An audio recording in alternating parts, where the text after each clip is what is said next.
So hello mga Kulit Shop, isang magandang umaga po sa ating lahat. So ayan guys, may dumating na naman tayong package galing sa Lazada.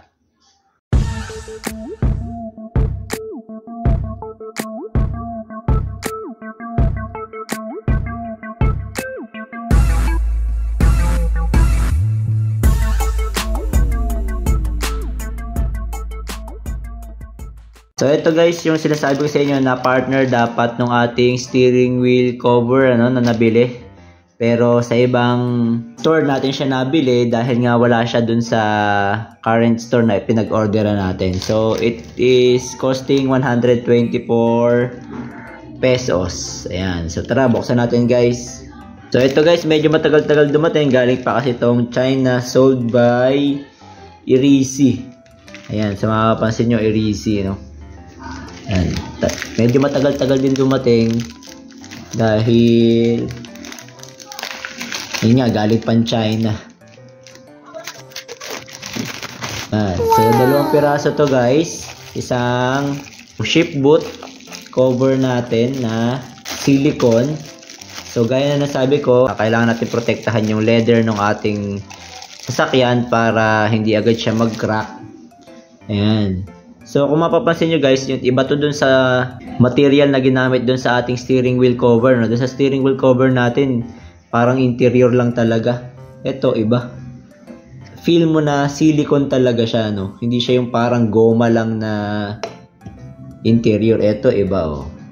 Yan, tapos makapal. Yan. So wala nga lang talagang available dun sa store na to, dun sa steering wheel cover. Sana nga ito ay magkakasama ng tatlo na in-order ko. Nagkahiwa-hiwalay pa tuloy. And then, syempre, dun sa ating handbrake. Ayan. So, napansin ko kasi, pag gumagamit tayo ng handbrake, syempre, nagpapawis yung kamay natin. May tendency na mag-crack yung ating handbrake na leather, ano. Yun nga lang, syempre, kagandahan ni to is protected yung ating mga leathers. Wow! Itim lang yung kinuha ko para same color lang din ng ating mga ginagamit. Ang ganda nito. So for only 124 pesos, napakamura lang guys. Meron na kayong dalawang ganito. Yan. Tara, kabit natin. So unahin na natin dito sa ating handbrake, ano? Ayan yung handbrake natin. Mas maganda kasi na maintain natin yung kanyang leather na may mga guhit-guhit pa, no? Para fresh. So, para mangyari yon, kasi every time nagagamitin natin siya, yun, napupudpud yung ating leather. Ayan. So, para fresh siya, gagamitan natin siya nitong ating cover. So, papasok lang natin yan dito. Hilahin natin. At magpipit naman siya ng kusa. So, ayan guys. Kung nahihirapan kayo, pwede nyo siyang igalaw-galaw. Ayan. Para mag-fit. Ayan. Tapos tsaka nyo hilahin pababa. Yun. And that way, protected yung ating handbrake lever natin. Protected siya. Alright. So, sunod naman natin itong sa shift knob. No? So, ito yung ginagamit ko dati. Ngayon, pag nagbablog ako, ayun, medyo magalaw-galaw siya. Ayan. Tapos, minsan, pag hindi ka sanay, medyo ikaw ay parang hindi komportable, ano? Pero ako nasanay na rin naman ako, tapos may design pa siya.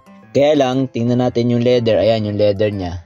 Kung mapapansin nyo, medyo nawawala na yung mga markings niya, no? So, para protektahan natin siya, lalagyan natin siya nito. So, sana mag-fit. Ayan. So, flexible naman siya.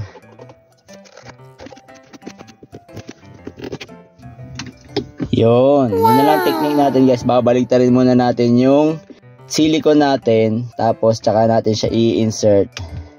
So nakita nyo naman yung manner natin, no? Ulitin natin guys. So para hindi kayo mahirapan sa mga gantong sitwasyon.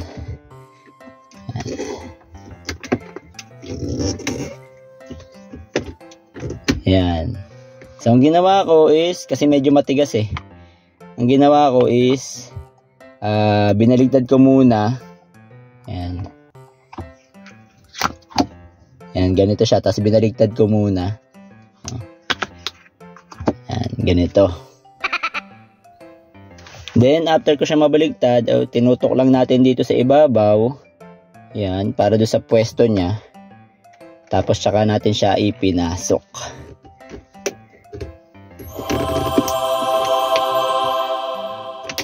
Yun. Wow! Diba? So, para lang tayo nagsusuot ng condom.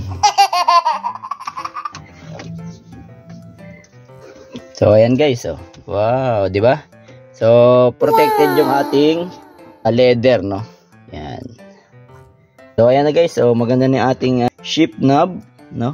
Naka-protection na siya. Yan. So, maganda naman yung fitting niya. Sakto lang dun sa ating ship knob as well as yung ating handbrake cover, no? At ito na yung ating steering wheel cover. So, lahat sila ay naka-silicone na. Alright, so siguro po may aniambag na naman ako kapapakinabang sa araw na ito. At sa mga hindi pa po nakasubscribe, subscribe lang tayo sa Kulit Shop. Ang shop na makulit pero walang physical shop. See you on my next videos. Bye-bye!